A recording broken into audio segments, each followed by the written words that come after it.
Dans cette vidéo, nous allons voir le mot-clé capture page screenshot. Donc tout simplement, il va prendre une capture d'écran de la page web en fait actuelle au moment où vous allez lui demander. Donc le mot-clé c'est capture, on va l'écrire comme ça, page screenshot.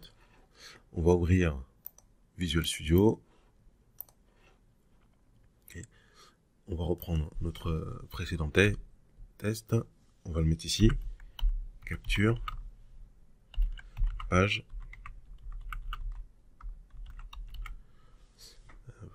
screenshot. Donc là on va modifier ce cas de test par exemple.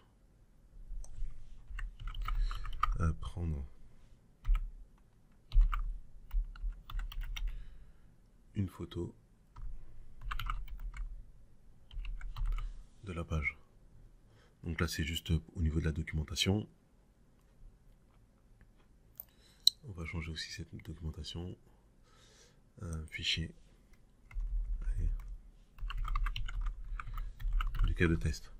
Donc juste pour rappel, donc on est dans la section settings, on a la documentation, donc ça nous permet voilà, de spécifier des éléments dans notre cas de test pour qu'on puisse y retrouver dans notre rapport. On va importer la librairie Selenium.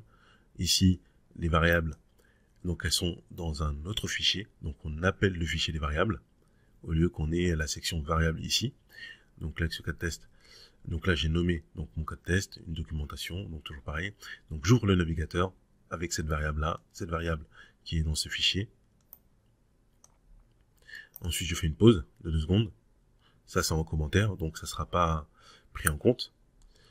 Ici il va input text, donc il va mettre le texte dans ce chemin, dans cet XPath. Il va mettre Alex. Il va vérifier qu'un élément il est actif et il va prendre une capture d'écran et ensuite il va cliquer en fait sur un bouton, sur le bouton continue. Et ensuite il va fermer le navigateur. Donc là ensuite le deuxième test, donc il va se lancer. Donc là c'est pareil, il ouvre le navigateur.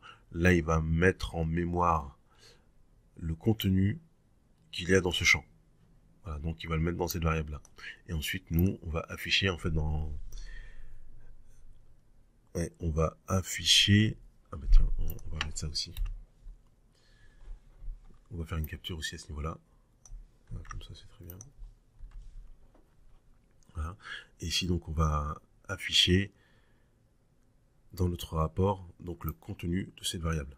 Et ensuite, ici, on ferme le navigateur. Donc là, je sauvegarde. Je reviens ici.